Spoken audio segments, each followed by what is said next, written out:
Enver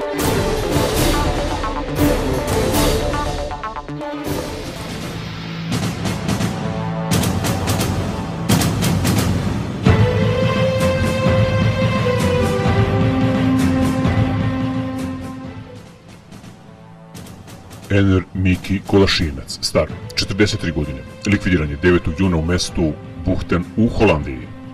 Folk pevač iz Novog Pazara, Enver Miki Kolašinac, likvidiran je u klasičnoj sačekuši. Njegovo telo je pronađeno u garaži, u zgradi gdje je stanovao, na 3. spratu.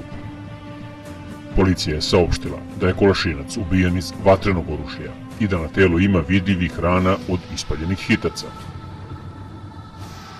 Detalji jezive sačekuše nisu poznati, a iz porodice Kolašinac ističu da je ubijeni pevač nije bio problematičan, te ništa ne ukazuje na motiv likvidacije.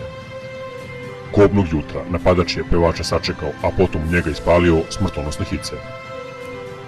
Ljudi bliski porodici ubijenog pevača tvrde da Enver nije bio problematičan čovjek.